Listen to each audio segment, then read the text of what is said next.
What's up, YouTube? It's me once again, and we are out here on Father's Day. We're at the called the hang on a second. We're at the Wild Winds Buffalo Preserve in Fremont, Indiana. No. Monster. Yeah, cool stuff. We got my family with me. They're all celebrating. Got Hayden. Got Kelly. Got Maddie. Got my beautiful wife with me. Got my son, Austin. We got my son Keanu and my friend Lori.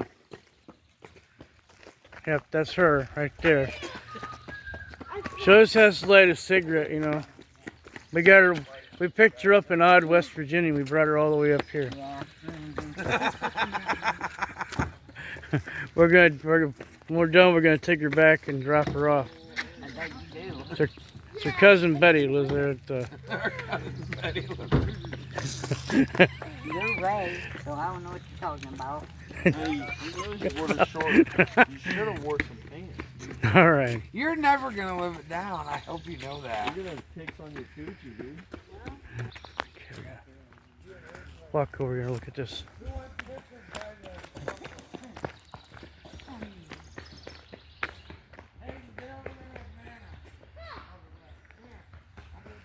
Here's one for rocks.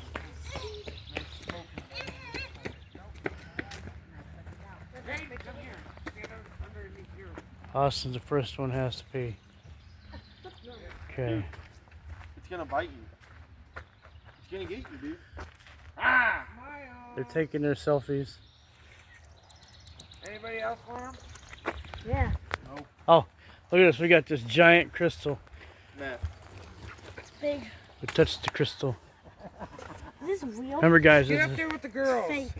Yeah, come on, Poopy. we got this Crystal Rock. cool looking metal buffalo. Or they're not actually buffalo, they're actually bison. You want to lean down by Nana? Get this down There here. you go. Smile. Not Felix. Damn it. Hayden, hug the rock. We gotta take a Hey, picture. look at me. Hug it. Hug the rock. Hugging the rock. Oh, Alright. fucking toilet's that way. Yeah. Yeah. You know how to Okay, read, get up Maddie? there. Come on, Cam. hey, Remember, if you gotta go to the bathroom, bathroom's that way, down there. Get up there and get a picture. Oh, we're gonna take a picture. You know, old people do that. We got a Come on. awesome little graveyard here.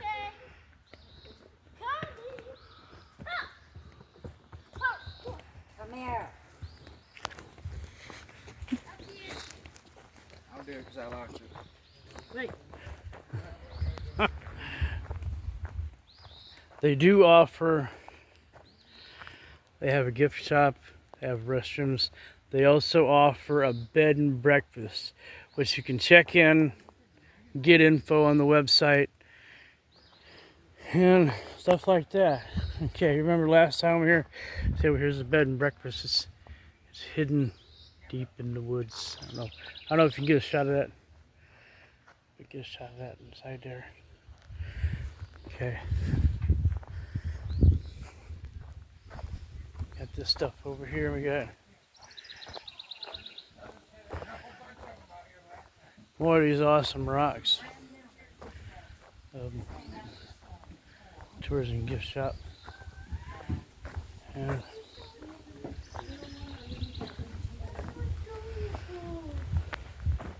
Those itty bitty ones there, they're not weaned. So, Yeah, we can't have no more, but you try taking the last one home, would you? we got 4 at home already. Yeah. oh, okay, you want to get the Guy. The door's locked. this other stuff. Oh, Wild Winds Buffalo Preserve. Look, here's some more of them crystals. Oh yeah, you want another shot of it? Yeah, this is the building over here. You can rent that for the night or for however long you want to. at all this cool stuff we got. So cute. You can buy some Yeah. authentic, I had 2 German shepherds, both at the same buy some time. authentic buffalo One had stuff. wolf in him. The other one was white. And they never did breed. Because I had the one with the wolf, had him already like a couple of years, and then I brought her home as a puppy. They didn't breed. That happens sometimes. But that's alright. After they die, Got some more stones.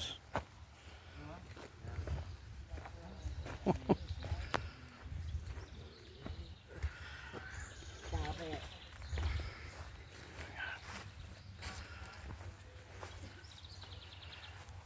Buffalo bone.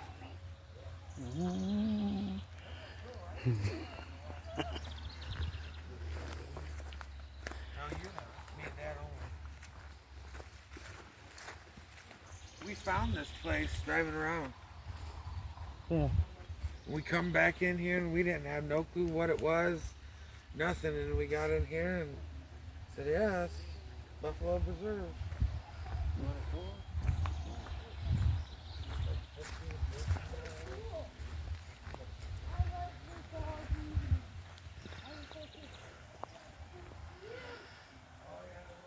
glad Maddie took a picture up with the dog. With the dog. Now you can't get on him though, honey. Woo woo. You got 3 of them, huh?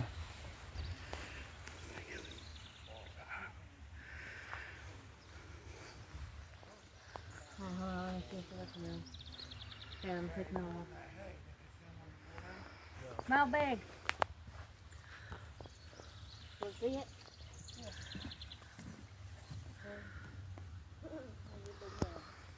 Okay guys, watch out. And we go in here and it's kind of a I love fluffy ducks. Yeah. play a little bit of music. Just like this is part of the historical thing. Okay, we got 1883. We'll start out down here. This one's bigger.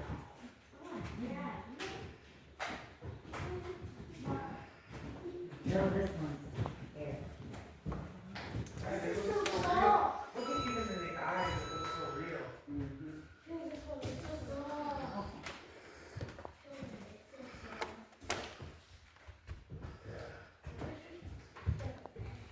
Yeah, I know. You don't even want to get close to them when they're alive. Well, they're going to keep you as a pet.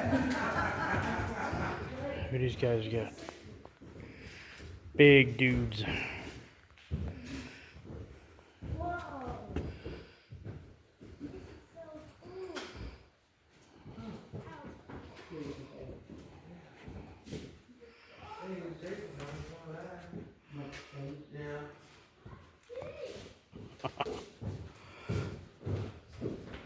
Don't go off that porch.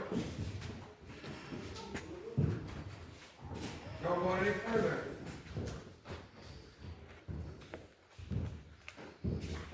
Hey, get up there.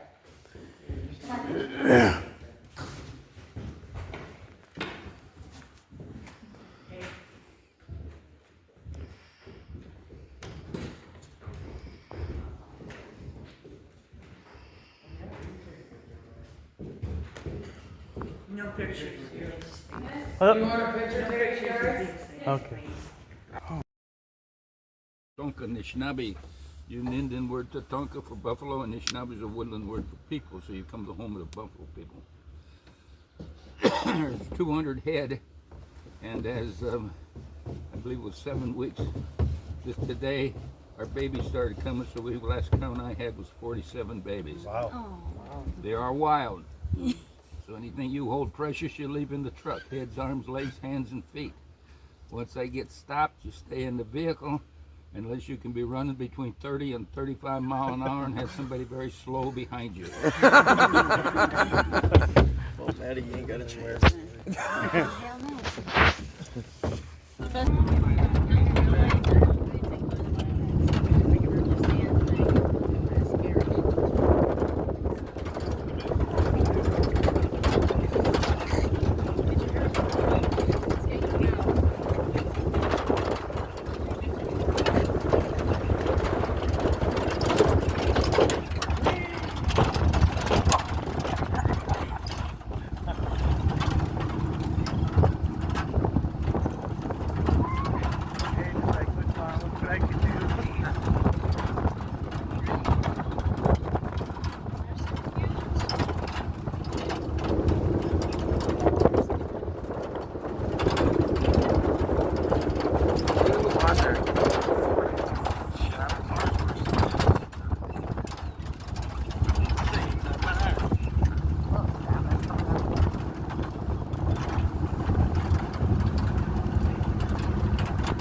Look at all the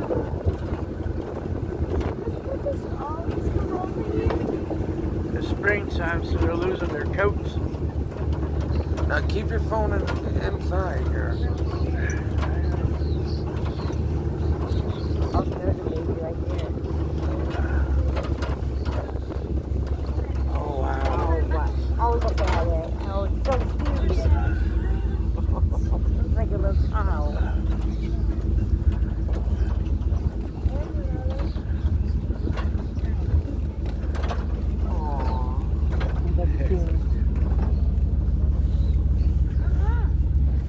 Ugh.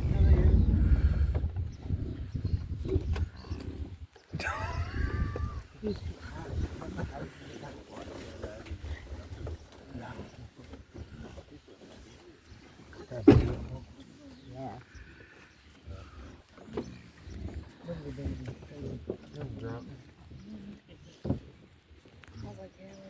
Hey. Come to see buffalo, you're about 8,000 miles west of where there's buffalo. These are not buffalo. Buffalo comes from Africa, the Cape buffalo. They come from Asia, the water buffalo. And one time Europe had an animal called a wisent, W-I-S-E-N-T. They're almost extinct today, but they were they were bigger and they looked more prehistoric. The Polish people today has a herd of about 300. They're trying to reestablish their herds like they did these guys so long ago. But these guys got their nickname Buffalo. When the Frenchmen came to this part of the world to be fur trappers and traders, they seen the animals and they put the name Boeuf, B-O-U-E-F. And in French, that beef, and it eventually became buffalo. But these are the American bison.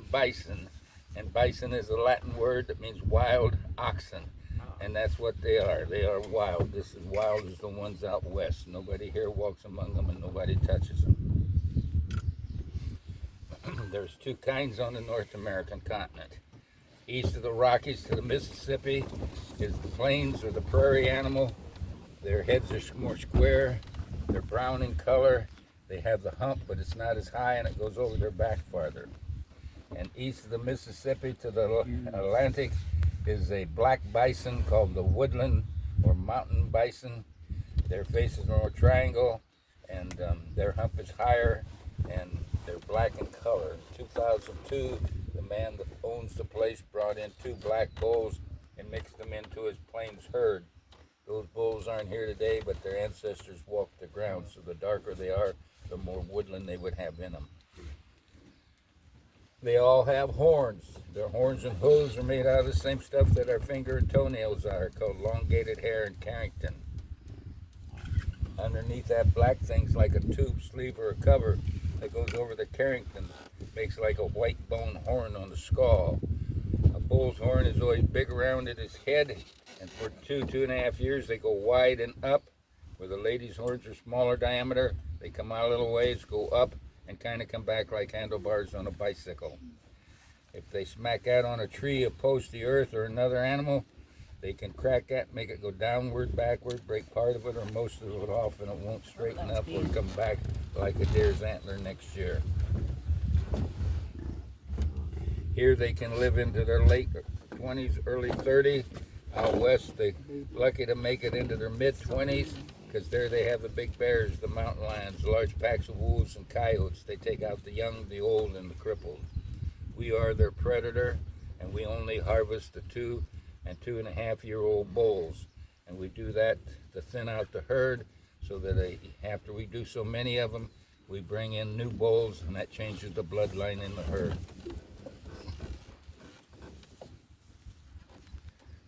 Right now, they're shedding their winter hair.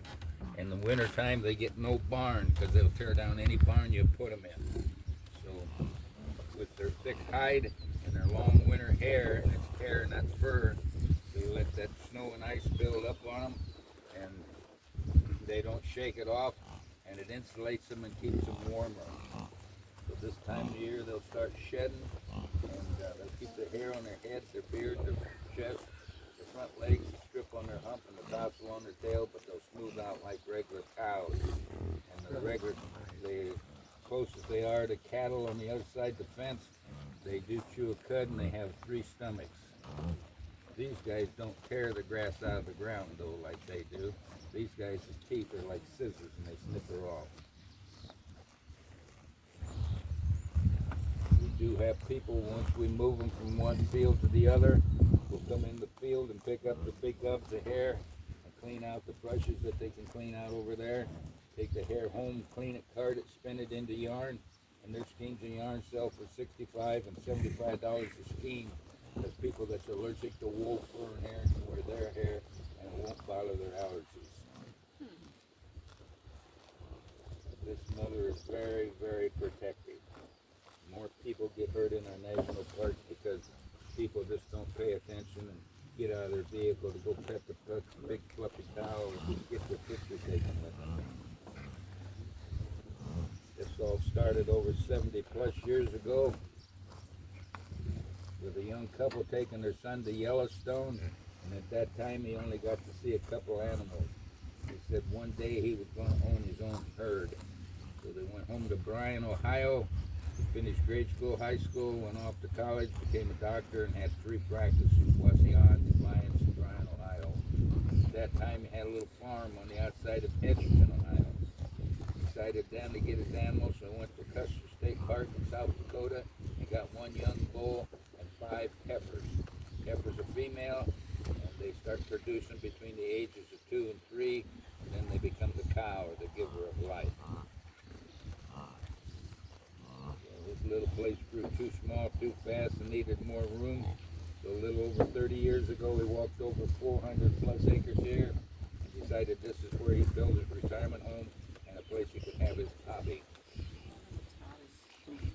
We put it into 7 fields for the 7 sacred directions.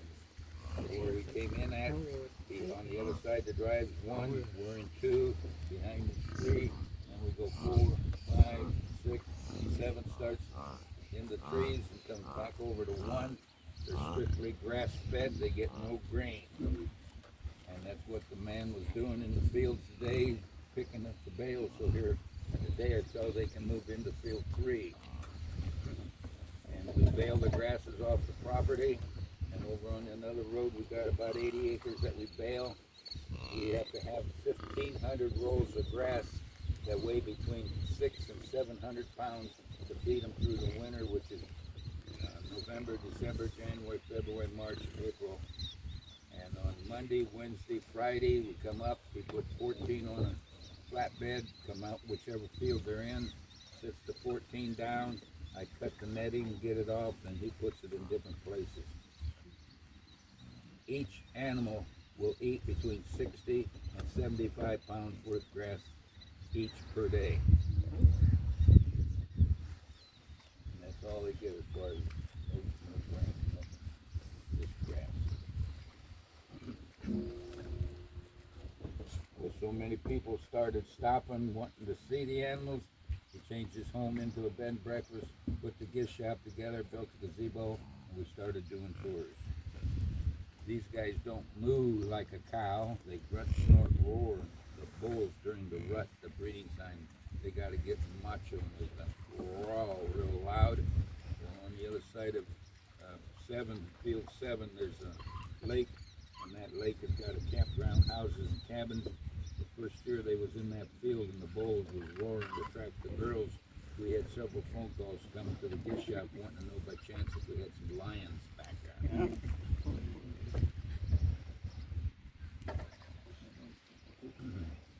Babies come in April, May, June, July, August, September, October is the rut, the breeding time, sometimes into November. Mom will carry that baby for 9.5 months. She'll walk off a little bit for privacy. Within an hour, hour and a half, she'll have that little reddish orange bundle. They weigh between 30 and 40 pounds. And they call them red dogs.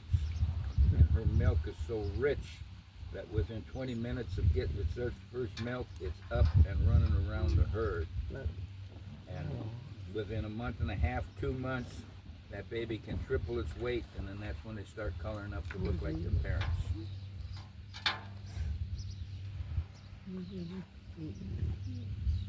Any of them can outswim most people. In 3 steps, they can be running between 30 and 35 mile an hour and keep it up for miles, and they have clocked them going 40 mile an hour. Any of those big guys will jump forward 7 foot without running, and they can jump straight up in the air 4 to 6 feet, and they can spin on a dime.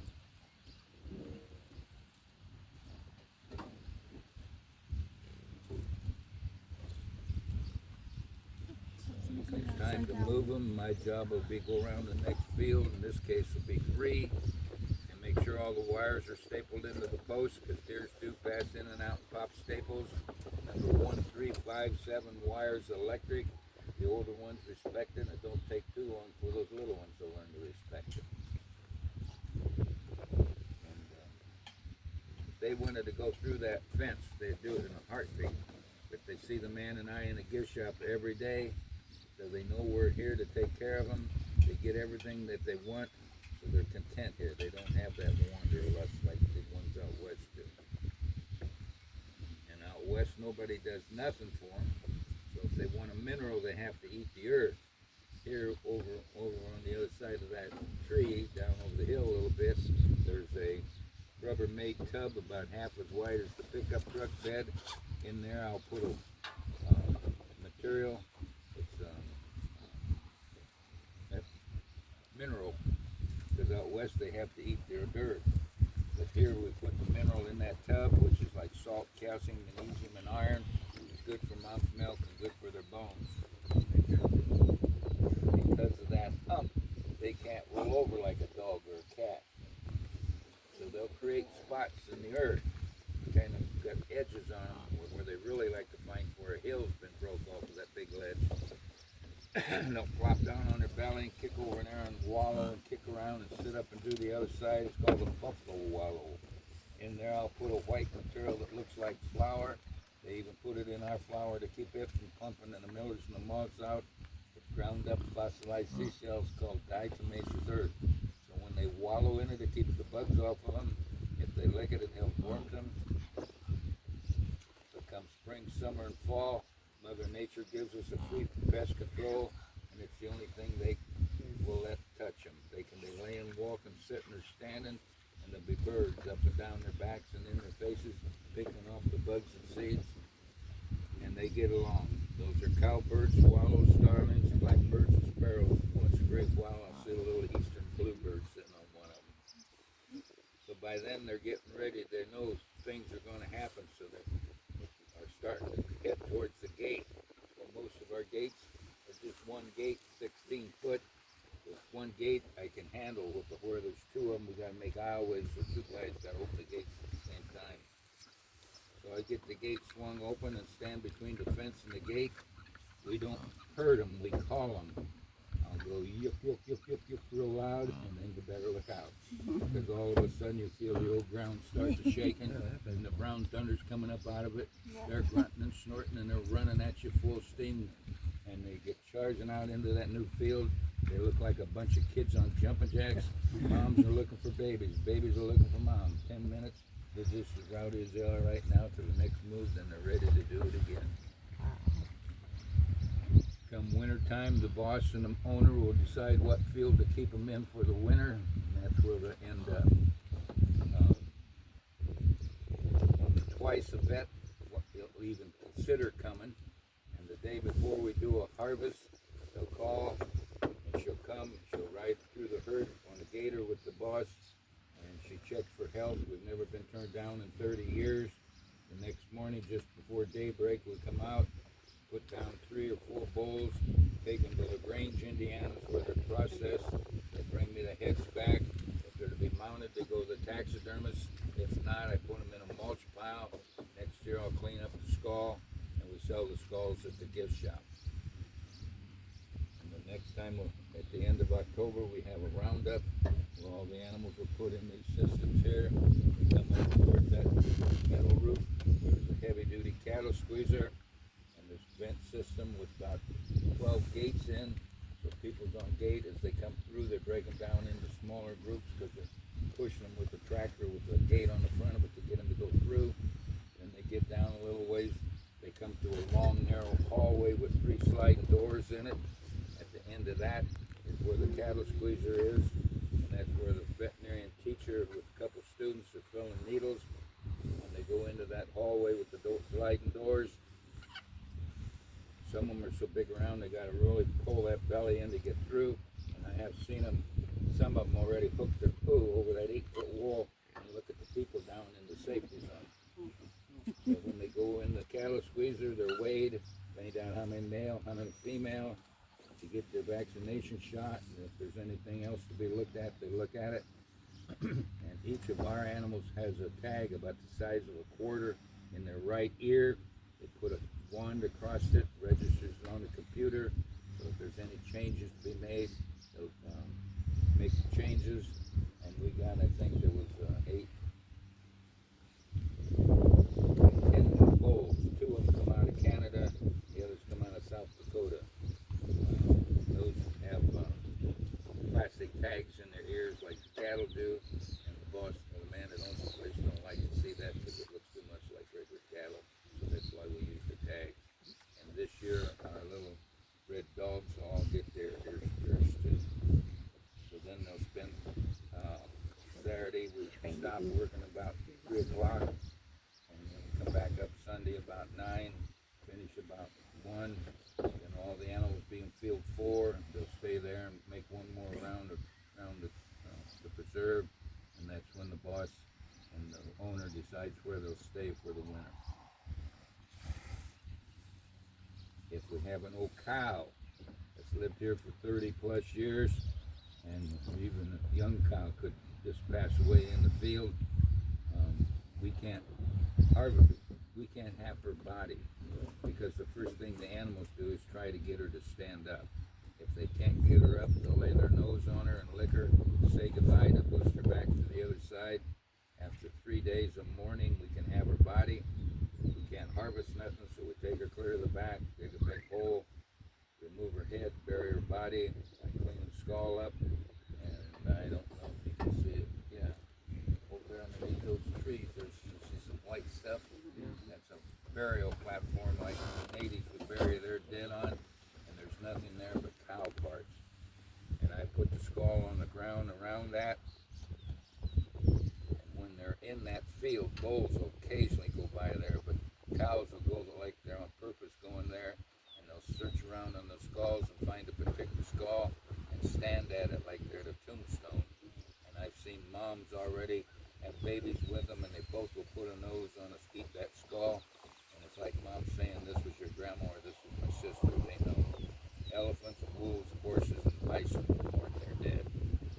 And the only way a cow skull would leave here, because according it's a sacred object, you don't sell sacred objects, and that is if the Native American, and they're the only ones that would come after them, go to the man that owns the place and say, I'm going to do a special ceremony, I need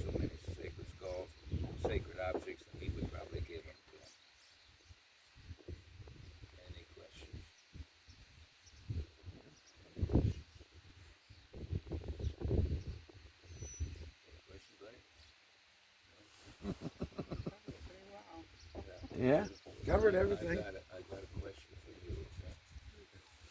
What did that big old bull say when he sent his son off to school last fall? What? Bye, son.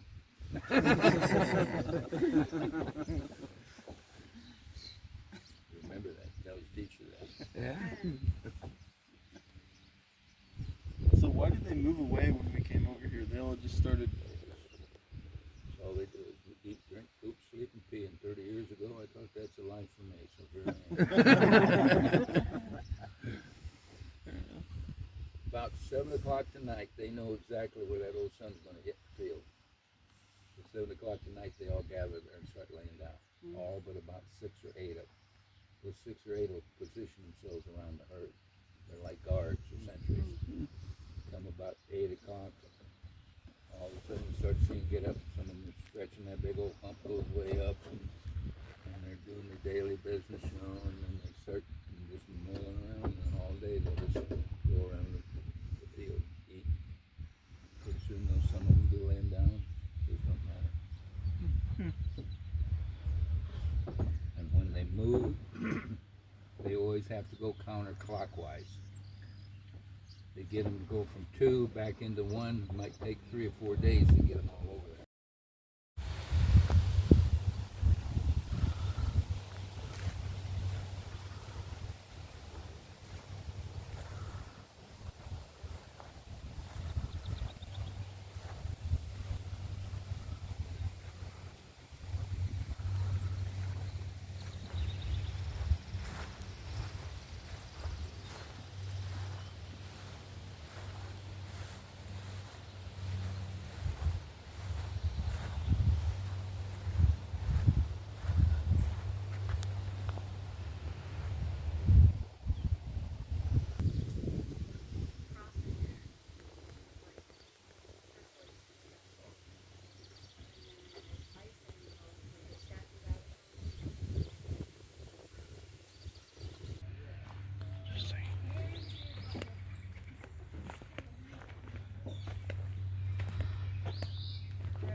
Yep.